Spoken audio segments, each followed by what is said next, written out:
Hello everyone, welcome to speed mathematics. Solution देख रहे हैं 41वां सेट 41 सेट नंबर है। तो 41वां सेट का सॉल्यूशन हम लोग देख रहे हैं जीडी का, और लगातार आप सॉल्यूशन देख रहे हैं। मुझे लगता है कि फायदे हो रहे होंगे और आपको इसका आप प्रॉपर रूप से मिल पा रहा होगा।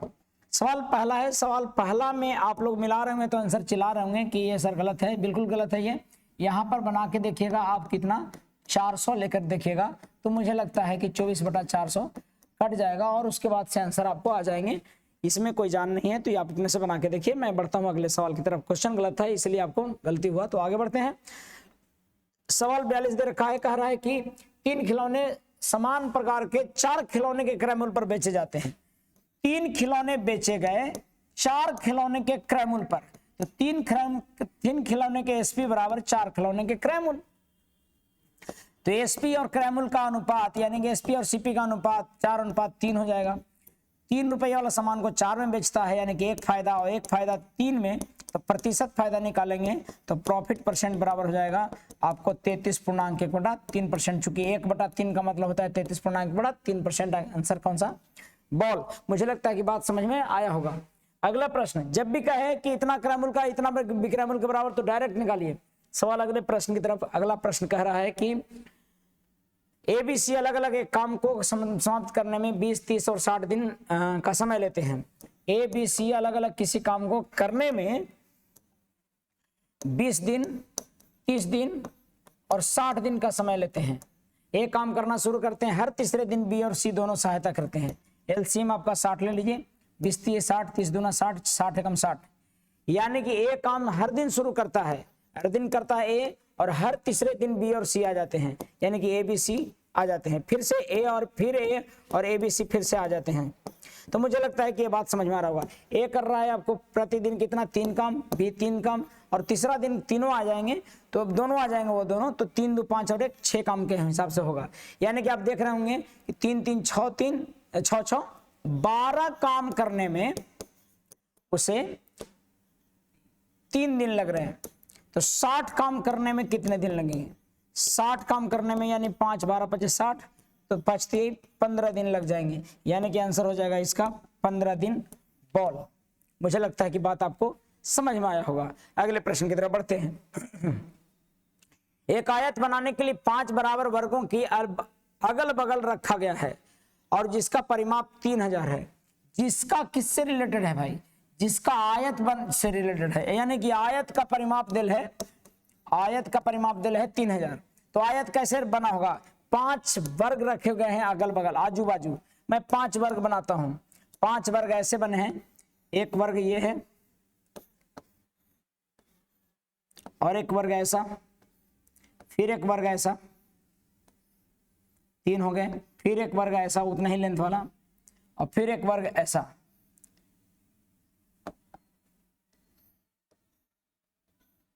एक 2 3 4 5 वर्ग हो गए, और सभी की भुजाएं आपको दे रखी हैं ए लंबाई की। ए लंबाई के दे रखा है और ए ए ए ए आपका ए है, तो इसकी लंबाई कितना हो गया पता है? ए और प्लस, सॉरी, लंबाई इसका 5a और प्लस ए गुने 2, 2 गुने लंबाई प्लस चौड़ाई। चूंकि ये वर्ग का भुजा तो ए है, 2 गुने लंबाई प्लस चौड़ाई, यही आयत का परिमाप होता है। तो परिमाप हुआ वहां दिया हुआ है कितना? 3000। तो यहाँ पर 5 और 1 6 दूनी 12, ए बराबर कितना हो गया? 3000 सेंटीमीटर। तो ए बराबर कितना हो गया भार भुजा? 15। समझ में आ रहा है बात? 5 प्लस ए गुने 2, तो 3 5 और 1 6, 6 दूनी 12, ए 12 3 चौका 12 25, यानी कि 250 ये आ जाएगा भुजा, है ना? 250 इसकी भुजा आ गया। तो बोलता है कि वर्ग का क्षेत्रफल, तो वर्ग का क्षेत्रफल आपका क्षेत्रफल बराबर हो जाएगा 250 का स्क्वायर। तो 250 का स्क्वायर कितना हो जाएगा? 25 25 से 625 00 62,500। मुझे लगता है कि बात समझ में आ चुका होगा। अगला सवाल देखते हैं। सवाल कह रहा है कि 250 प्रश्नों की एक परीक्षा में थी, जिसमें कि 125 प्रश्न में में 40% का सही उत्तर दिया। अच्छा, 250 में 125 प्रश्नों में 40% का सही आंसर दिया, और अन्य 125 प्रश्नों में कितने प्रतिशत सही उत्तर देने चाहिए कि पूरे परीक्षा में प्रश्न का मार्क्स आ जाए 60%? भाई 40 लाया है और इसमें भी लाना है तो इसमें 80 लाना होगा, तब नहीं इसका 20 इसमें दे देगा, तो डायरेक्ट 80 है।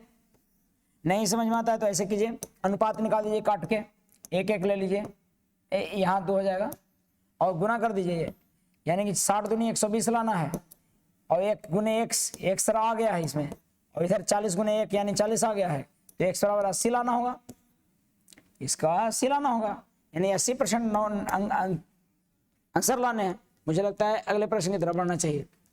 अगला सवाल कह रहा है कि R1 R2 R3 से R8 तक का औसत दिया हुआ है 20, और पहले R1 और R2 का औसत दिया हुआ है, अच्छा 2 लोगों का औसत दिया 15.5, तो 2 का औसत दिया 15.5 यानी 15.5 गुने 2 करेंगे तो योग हो जाएगा, और R3 R4 और R5 का औसत दिया 21.1/3 21 3 63 64/3, छठा 7वां से 4 अधिक और 8वां से 7 अधिक, यानी कि 7वां जो है, छठा जो है R6 R7 और R8 से अधिक है, इससे अधिक है आपका 7, सॉरी 7 कम है, इससे 7 कम है, और इससे कितना कम है, इससे 4 कम है। तो क्या पूछ रहा है, तो R8 कितना है, तो हम पहले मान लेते हैं इसको x, तो ये मान लेंगे x + 4, ये भी कम था जी,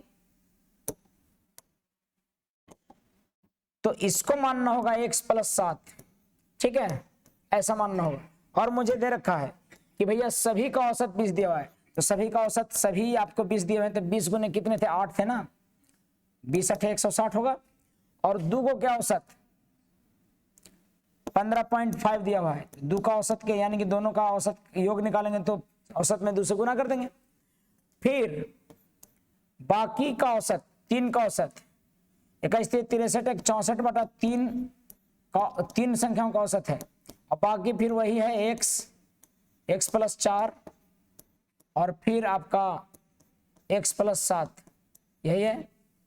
इसको गुना तोड़िएगा तो देखिए कैसे मिलेगा, सो 15 दूनी 30 यानी कि 31 आ रहा है, 8 दूनी 16 160 है, ये 31 आया है, 3 से 3 गुना करेंगे तो ये 64 आएगा, और प्लस 7 3 10 4 14 यानी कि 14 + 3x हो रहा होगा, जोड़कर घटाइएगा तो 60 3 90 90 और 10 100 109 आ रहा होगा, 109 घटाएंगे तो ये कितना आएगा, 109 घटाएंगे तो आपको 51 आ जाएगा, और 3x बराबर 51 है, तो x बराबर 17 × 51, और 17 और 7 18 54 आना चाहिए। देखिए गुना करके 15 दूनी 30 और 1 31 हुआ, 3 से 3 64, और ये 4 7 4 11 है, 11 है, 7 4 11 है यहाँ पे, तो यहाँ पर 64 आया था, तो कितना हो जाएगा 1 1 2 4 2 6 4 2 6 6 ऐसे आ गया, और 60 30 90 और 10 यानी कि आपका यहाँ पर आ गया कितना 100 4 2 6 106, तो यहाँ पर कितना आया 106 आ रहा है ना, 4 2 6 और 10 60 10 70 30 100 यानी कि 160 माइनस 106 प्लस 3x, क्या समझ में आ रहा है, 31 आ रहा है, ये 64 आ रहा है, और ये आपको तीनों को जोड़कर कितना आया 3x, और 7 4 11 आ रहा है। मुझे लगता है ये घटेगा कितना बचेगा 4 और यहाँ पर 5 यानी कि 3x, तो 38 54 यानी x बराबर 18 आया, तो 18 और 7 हमको निकालना है, कौन सा ये वाला ना, तो आपको 18 7 कितना हो जा रहा है, x का वैल्यू 18, तो 18 और 7 कितना 25। मुझे लगता है कि आपको समझ में आ रहा होगा, 18 7 कितना 25 हो जाएगा आंसर, आपको 25 आंसर होगा सी। समझ में आया होगा। अगले प्रश्न की तरफ बढ़ता हूं। सवाल देखिए, एक राशि को एबीसी में बांटा गया, ठीक है ना, और ए बी से 400 अधिक मिला। ए बी से कितना अधिक है? ए बी से 400 अधिक मिला है, तो राशि कितनी है? तो राशि कितनी है? टोटल राशि पूछ रहा है। इसको राशि बनाना होगा तो पता है क्या करोगे आप? अगर इसको राशि सही ढंग से लिखना है तो सब में से 12 से गुना कर दो, ए बी सी का राशि पता लग जाएगा। 12 से गुना करोगे तो ये 6 आएगा। अरे भाई 12 से गुना कर देंगे इसमें तो ये 6 आ जाएगा, और ये 3 चौका 12 और 4 तिया 12, यानी कि 6 4 10 3 13 है टोटल राशि। 13 से कटने वाला एक ही ऑप्शन है 2600। लेकिन फिर भी देखिए 400 ए बी से कितना अधिक है भाई? 400। यहाँ 2 अधिक है तो 2 बराबर कितना हुआ? 400। और अब मुझे सभी का योग निकालना है, तो 6 4 10 3 13, 13 बराबर कितना? 13 दूनी 2600। मुझे लगता है कि आपको स्पष्ट नजर आ रहा होगा, आंसर डी होगा 47 का। अगले प्रश्न की तरफ बढ़ता हूं। 66 नंबर क्वेश्चन देखिएगा। एक लड़की अपनी सामान्य गति से 3/5 भाग से चलकर अपने कार्यस्थल पर 1/3 मिनट देरी से पहुंचता है, यानी कि 3/5 चाल से चलती है भाई साहब। सामान्य चाल का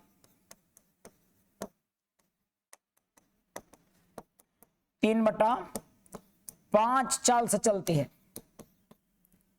यानी सामान्य चाल उसका है 5, उससे लेकिन चलती है 3 के चाल से। 3/5 भाग से चलकर अपने कार्यस्थल पर 1.5 घंटा देरी से पहुंचती है। कितना घंटा देर है इसका?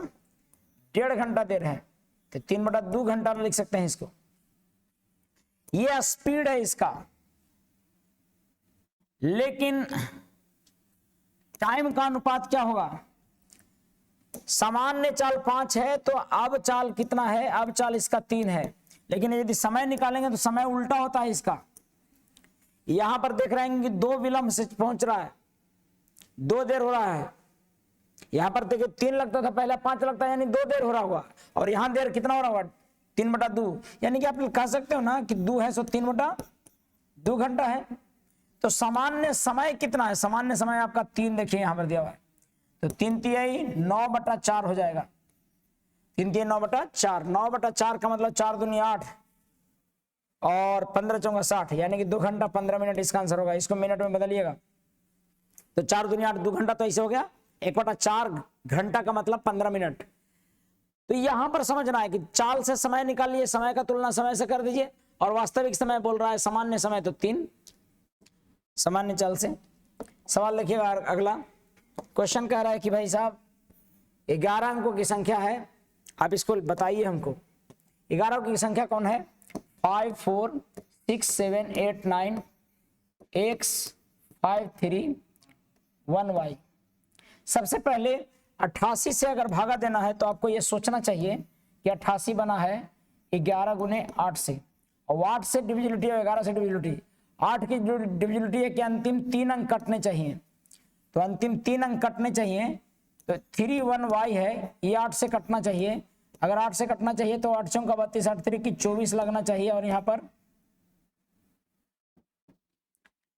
7 4 11, यानी कि 7y, यानी कि अब आपको क्या रहना चाहिए कि कट जाता है। यहाँ पर 8 9 72, 9 बार में लगता और कट जाता, यदि यहाँ पर y बराबर कितना होता? 2 होता। यानी कि मैं कह सकता हूं कि y बराबर मेरा कितना मिल गया है? 2 मिल गया है। y बराबर कितना मिल गया? 2। अब मुझे 11 x का वैल्यू निकालना है और 11 से कटना चाहिए। मैं बता रखा हूं कि एक एक छोड़ के जोड़ दीजिए।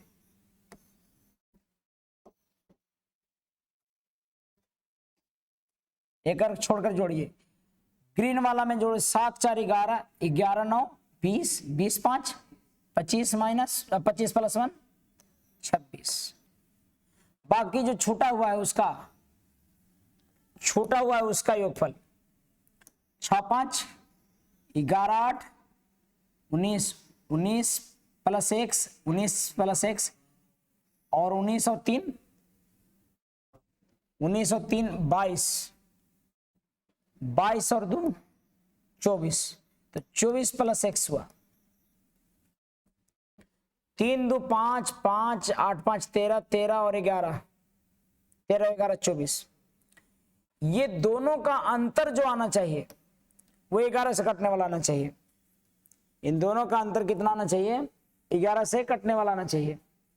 तो यहां अगर x का वैल्यू कितना लेते हैं हम, 2 लेते हैं, तो 11 से कट जाएगा।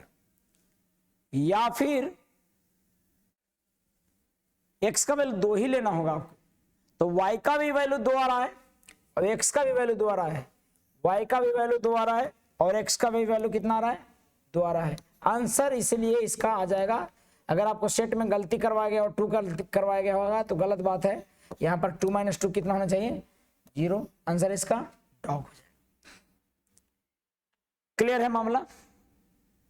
अगर मैं लिखने में कहीं त्रुटि नहीं किया हूं तो अगले प्रश्न की तरफ बढ़ते हैं।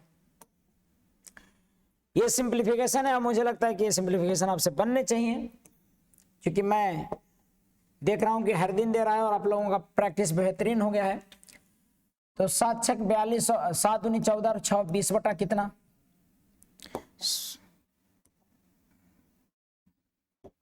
7 × 9 = 14, 6 20 बटा 7 और गुने 5 × 20 और 1 21 बटा 5, कट जाता है 5 × 20 और 7 21 4 ही 12 गुने 3 बटा 2, तो 2 × 6 = 12 6 × 18, यानी कि इसका पूरा वैल्यू कितना आया? 18 आया। और अभी इसका देखते हैं। ऑफ का क्रिया पहले करते हैं। तो 3 दूनी 6 2 8 बटा 3 गुने 1 बटा 2 2 × 8 4 बटा 3। अब ये 3 बटा 4 है और गुने 4 बटा 3 है और ये गुना करूंगा तो गुने 4 होगा, तो यहां पर कट जाता होगा ये और याद आ जाता होगा पूरा कितना? 4। अब मिल गया 18 गुने 9 × 5 = 45 और 1 46 और भागे मिल गया हमको यहां पर कितना आया था पूरा जोड़ के? 4। तो मैं इसको लिख सकता हूं 18 गुने 46 बटा 9 गुने 1 बटा 4, तो 18 से कट जाएगा 9 दूनी 18 और 2 दूनी 4 23 दूनी 46। इसका आंसर आ जाएगा आपका कौन सा? 23। तो मुझे लगता है कि बात स्पष्ट है। थोड़ा सा सबका पार्ट बाई पार्ट करना था, आंसर आ जाता आपको। सवाल अगला देखता हूं। आगे का सवाल आपका दे रखा है कि तेल की कीमत में 20% वृद्धि हो गई और खर्च 15% बढ़ गया, तो खपत में कितनी कमी हुआ होगा? यानी कि दाम आपको क्या हुआ है? बढ़ गया 20%, इसका मतलब 1/5। और खपत कितना बढ़ा होगा? कि खर्च 15% बढ़ गया, यानी कि 3 × 5 = 15 20 × 25 = 100। यानी कि अगर आप देखें तो दाम 5 से 6 हुआ, खपत का क्या होगा? यदि खर्च 20 से 23 हो गया होगा, बढ़ गया है ना दोनों, ठीक है। तो याद रखिए ये जब निकालना होता है तो ये 20 बटा, यही दोनों गुना होके हुआ था, यानी कि 20/5 और ये 23 बटा कितना? 6 लिखेंगे। 5 × 20 6 × 24, यानी कि ये जो आ रहा होगा इनका अनुपात, खपत का अनुपात, ये आ रहा होगा 24/23, यानी कि कमा है कितना? 1 कमा है कितना में? 24 में। तो खपत में कमी जो है प्रतिशत बराबर इतना गुने 100 कर दीजिएगा, वही आएगा। काटिएगा तो ये मिलेगा, जानते हैं कितना?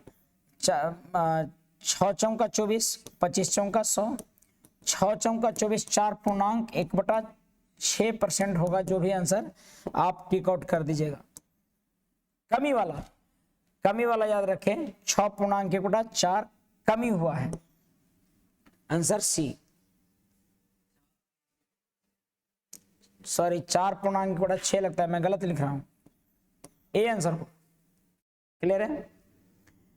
देखो आंसर इधर लाऊं, अगर केयर करके लगाना है अपने से। अगला सवाल देख रहा हूं 52।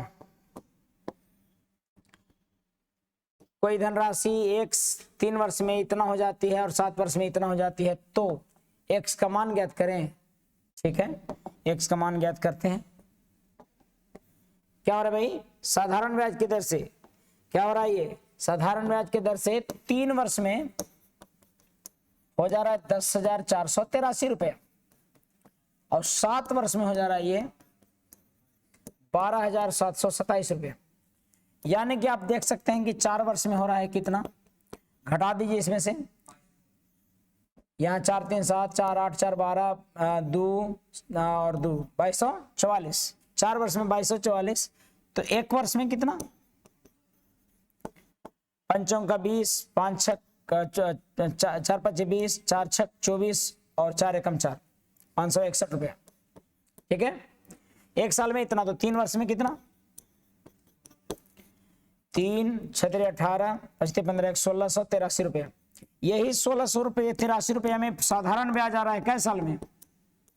अब देखो ये वाला अमाउंट है, मृषधन को घटाएंगे तो ब्याज आता है बाबू, यानी कि 3 साल का ब्याज 16,883 रुपया हुआ और 3 साल का मृषधन कितना था, 3 साल का मृषधन 10,483 रुपया था और अमाउंट था ये, और मूलधन आया कितना, प्रिंसिपल आया कितना 1683 रुपया। यानी कि आपको ये सॉरी मूलधन बोल रहा हूं, ब्याज आया 3 साल का कितना 1683 रुपया, यानी कि प्रिंसिपल कितना हो जाएगा,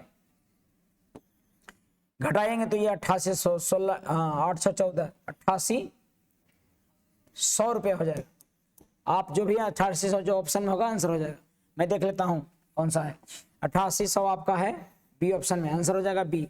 साधारण ब्याज की दर से था, दर भी निकलता है यहाँ पर, यह टाइप्स में करवाया गया होगा, आप लोग देखे होंगे। सवाल अगला देखिएगा, क्वेश्चन नंबर 53। आइए देखते हैं 53।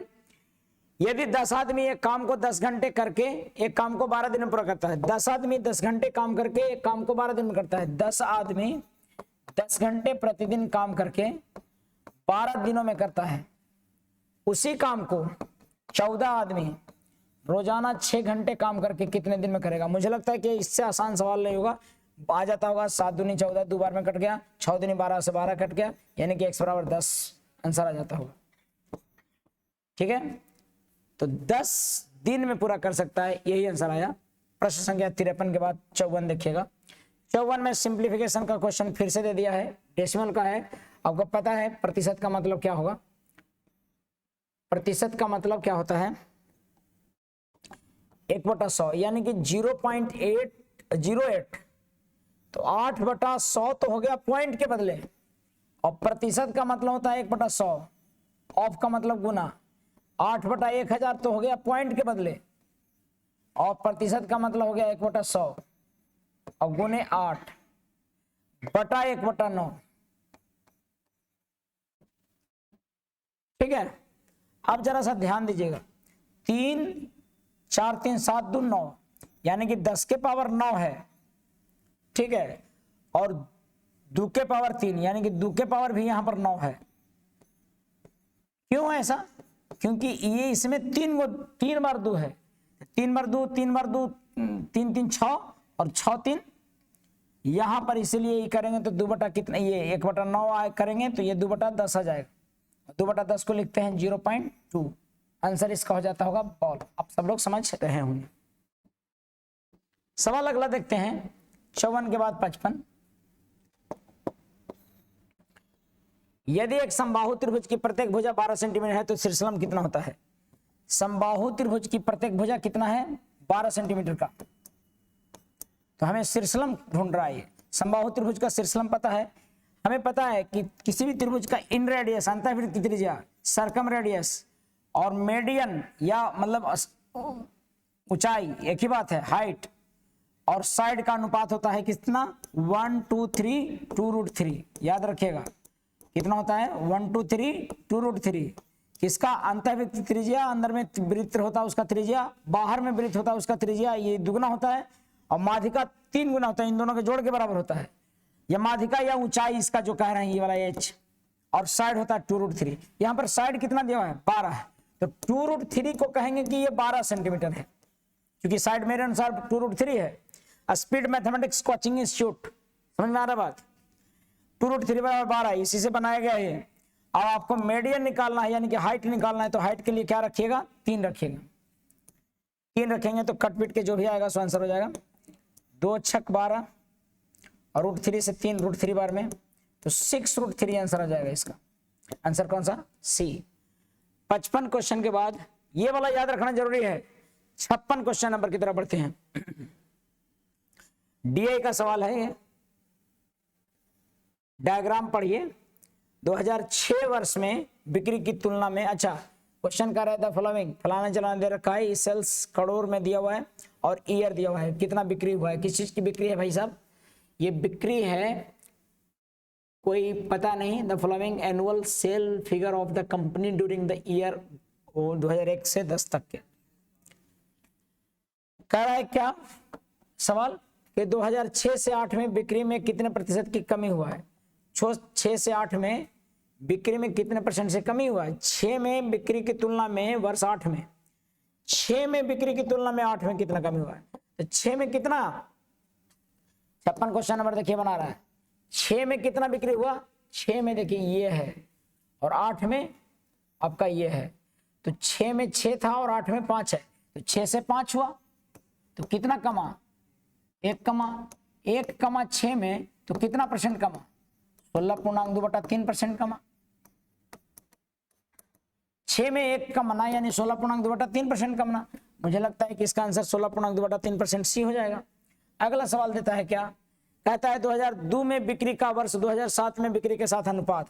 2002 में बिक्री का 2007 में बिक्री के साथ अनुपात। 57 नंबर क्वेश्चन। 2002 में बिक्री का 2007 में बिक्री के साथ अनुपात। 2002 में कितना है? 2002 में आपका 2 है और 2007 में कितना है? 2007 में 6 है। तो 2002 में 2 और 7 में, 2002 में 2 और 2007 में 6, 2:6 यानी कि 1:3 है। तो मुझे लगता है कि बात स्पष्ट है। आंसर कौन सा है? 1:3 बॉल। क्लियर है? इस सभी से बन गया हुआ। डीआई आसान है। सवाल देखिएगा, 2003 से 7 की अवधि के दौरान कंपनी का औसत बिक्री कितना है? 2003 से 7 के दौरान औसत बिक्री कितना है? 2003 से 7 के दौरान, तो 2000 यानी कि 58 क्वेश्चन नंबर। 2003 से 7 के दौरान 3 यहाँ आपका हो गया 3, 4 में हो गया आपका 4, 5 में हो गया 10, 6 में हो गया आपका 6, 7 में हो गया आपका 6। 2006 से कितना तक का? 7 तक। इसको भागा दे देना है 5 से, एवरेज निकल जाएगा। 4 3 7, 12 7, 17 17 12 29, 29/5। यही तो आंसर आता होगा। कितना आ जाता है आंसर? 29/5 कितना हो जाएगा? 29/5 हो जाएगा 5.8। 29/5 5.8 के लगभग। आप 5.8 के लगभग क्या? 5.8। कहता है 2005 में पिछले वर्ष की तुलना में कितनी वृद्धि हुई? 2005 में पिछले वर्ष की तुलना में कितनी वृद्धि हुई? 2005 की बात कर रहा है। 2005 में पिछले वर्ष की तुलना में, 2005 में पिछले वर्ष की तुलना में, क्वेश्चन नंबर 59 का देखिएगा। 2005 में पिछले वर्ष की तुलना में कितनी वृद्धि हुई है? तो पता है आपको, ये पहले से था वृद्धि कितना? पहले से 2004 में 4 था, लेकिन 5 में हो गया 10, 4 से 10 हुआ, कितना बढ़ा? 6 बढ़ा कितना से? 4 से। वृद्धि प्रतिशत कितना परसेंट? 150% आ जाएगा। 615 6 150।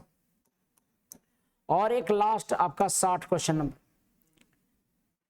60 नंबर क्वेश्चन क्या कह रहा है?